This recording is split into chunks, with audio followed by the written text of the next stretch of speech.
नमस्कार। आज हम बात करने वाले हैं धन भाव के बारे में और जानेंगे धन भाव से संबंधित महत्वपूर्ण तथ्य।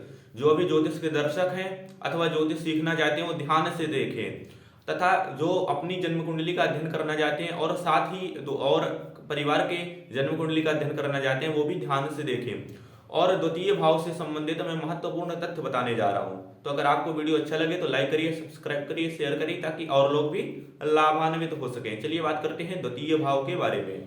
द्वितीय भाव धन का मुख्यतः कारक होता है, साथ ही साथ वाणी का भी विचार यहीं से किया जाता है। तो चलिए, द्वितीय भाव में यदि पापक ग्रह की राशि हो या शुभ ग्रह की राशि हो, सर्वप्रथम हमें ये देखना है। यदि अगर पापक ग्रह की राशि है और पापक ग्रह कहाँ बैठे हैं, छठवें, आठवें, बारहवें में तो नहीं बैठ गए। अगर छठवें में बैठ गए तो समस्या हो सकती है। समस्या क्या हो सकती है? रोग ऋण से संबंधित ये हो सकता है। रोग के माध्यम से आपका धन चला जाए। अष्टम पर है तो एक्सीडेंट वगैरह कहीं हो जाए तो वहां से धन आपका चला जाए। और द्वादश भाव में है तो फालतू खर्च हो जाए, अन्य की चीजों पर खर्च हो सकता है। यदि शुभ ग्रह की राशि है, यानी शुक्र की राशि है, गुरु की राशि है और बुध की राशि है, और चंद्रमा की राशि, यदि चंद्रमा क्षीण ना हो, यानी शुक्ल पक्ष के अष्टमी के बाद का हो। यदि पहले का है तो इसको क्षीण माना जाता है। यदि चंद्रमा की राशि हो, अगर ये लग्न पर बैठ जाए चतुर्थ में, सप्तम पर, दसम पर और पंचम पर, नवम पर, तो ऐसी स्थिति पे जातक बहुत ही धनवान हो जाता है और साथ ही साथ बहुत ही अच्छी लाइफ जीता है। अब बात करते हैं द्वितीय भाव से एकादश भाव के बारे में। एकादश भाव, क्योंकि आय होगा तभी तो धन होगा। तो हमें जब द्वितीय भाव का विचार करना है तो हमें एकादश भाव का विचार अवश्य ही कर लेना चाहिए। क्यों? क्योंकि जब आय होगा तभी तो आपके पास धन होगा। जब आय ही नहीं होगा तो धन कहां से हो जाएगा? नहीं हो सकता ना। तो हमें देखना है आय भाव का स्वामी कहां बैठा है, आय भाव में कौन सी राशि है। कहीं आय भाव का स्वामी नीच का तो नहीं हो गया है? अगर आय भाव का स्वामी नीच का हो जाएगा तो धन कैसे रुकेगा? पहली बात तो आएगा ही नहीं, आने ही नहीं देगा। जब आने ही नहीं देगा, अगर आय भाव का स्वामी कमजोर होगा तो निसंदेह हम ये कह सकते हैं द्वितीय भाव का स्वामी कहीं ना कहीं कमजोर अवस्था में हो सकता है। ऐसी अवस्था बन जाती है। तो आपको एकादश भाव के बारे में विचार करना है, क्योंकि आय वहीं से होता है।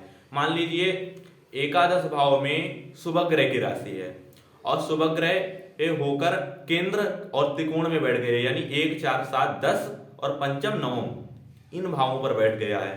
तब तब तो क्या है, ये राजा तथा राजा के समतुल्य जीवन व्यतीत करने वाला होगा और इसके जीवन काल में बहुत ही धन प्राप्ति होगी। अब आपको देखना है एकादश भाव, द्वितीय भाव।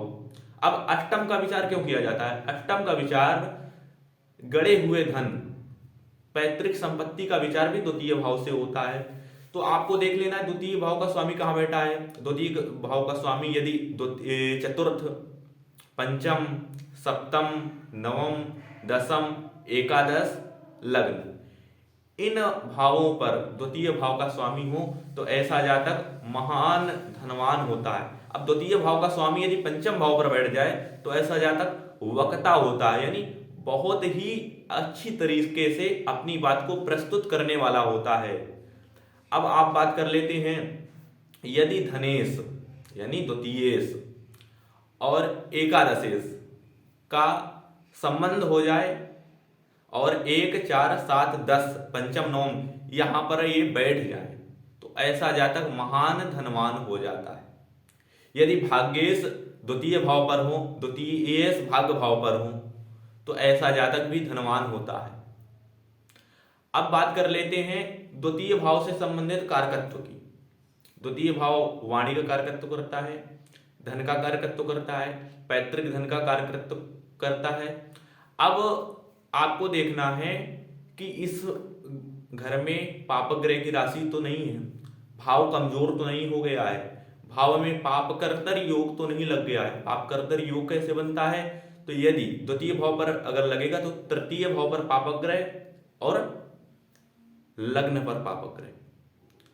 यदि ऐसी स्थिति बन जाती है, यानी मान लीजिए द्वितीय भाव पर वृष राशि है और मिथुन राशि पर सूर्य बैठे हैं और लग्न पर शनि बैठे हैं, तो ये पाप करतर योग माना जाता है। ऐसे में धन की समस्या हमेशा बनी रहेगी। अगर द्वितीय भाव का भावपति कमजोर हो तब भी वाणी से संबंधित समस्याएं पैदा कर सकता है, उत्पन्न कर सकता है। तो आपको ये देखना है भाव यानी वहां कौन सी राशि बनी है, उसका राशि का स्वामी भाव, भावपति, भावकारक। जब हम धन का विचार करेंगे तो मित्रों हम लोगों को गुरु का यानी देवगुरु बृहस्पति का विचार अवश्य ही करना चाहिए। आपको देखना चाहिए बृहस्पति यानी धन भाव का स्वामी, धन वहां की जो राशि बनी है वो भी अच्छी बली है, फिर भी धन नहीं आ रहा है। तो इसका कारण हो सकता है आपके कहीं ना कहीं गुरु कमजोर होंगे। तो आपको गुरु के बारे में हमेशा ध्यान रखना है, क्योंकि और स्त्री भी गुरु का ध्यान रख सकती हैं, लेकिन स्त्री ज्यादातर शुक्र से देखा जाता है। तो गुरु के बारे में ध्यान रखें, कहीं गुरु षष्टम अष्टम द्वादश भाव पर नहीं तो चले गए हैं, कहीं गुरु मृत नहीं हो गए हैं, कहीं गुरु अस्त तो नहीं हो गए हैं। इन सभी विषयों का विचार करना है, क्योंकि धन का विचार करना है। जब आपको वाणी का विचार करना है तो आपको द्वितीय को ही देखना है, लेकिन धन का जब विचार करेंगे तो आप आय भाव को तो भी देखेंगे, द्वितीय को भी देखेंगे, साथ ही साथ आप गुरु को भी देखेंगे, क्योंकि बिना गुरु के आप धन प्राप्त ही नहीं कर सकते। गुरु कौन है? गुरु ज्ञान है। आपके पास ज्ञान होगा तभी तो धन प्राप्त करेंगे। आपके पास ज्ञान ही नहीं है तो धन कहां से प्राप्त हो जाएगा? नहीं हो सकता है। तो इसलिए आपको गुरु को भी देखना है, साथ में द्वितीय को देखना है। उसमें देखना है पापग्रह या शुभग्रह की राशि है। देखिए पापग्रह की राशि हो तो डरना नहीं है। अगर पापग्रह बलवान होकर एकादश भाव पर बैठ गया हो, द्वितीय से एकादश भाव पर बैठ गया हो और एकादश से उच्च का होकर बैठ गया हो, भले ही पापग्रह हो, तो ऐसे में कुछ भी हो बहुत ही धनवान बना देगा। इसमें डरने की बात नहीं है। आपको पापग्रह हो और नीच का हो गया हो या कमजोर हो गया हो, यदि पापग्रह मान लीजिए राहु द्वितीय भाव पर बैठे हैं और उसमें गुरु या शुक्र की दृष्टि पड़ जाए, शुभ गुरु और शुभ शुक्र की दृष्टि पड़ जाए, और खासकर शुक्र की राशि और शुक्र की दृष्टि पड़ जाए वहां, तब ऐसे में राहु कुबेर के समान धन प्राप्त करवाने वाले होते हैं। तो धन्यवाद। अगर आपको वीडियो अच्छा लगा हो तो लाइक करें, सब्सक्राइब करें, शेयर करें, ताकि और लोग भी लाभान्वित हो सके। हम अब कुछ दिन पूर्व तृतीय भाव, चतुर्थ भाव, पंचम भाव, षष्ठ भाव, सप्तम भाव, अष्टम भाव, नवम भाव, दसम भाव, एकादश, द्वादश भाव, इन सभी विषयों पर बात करेंगे।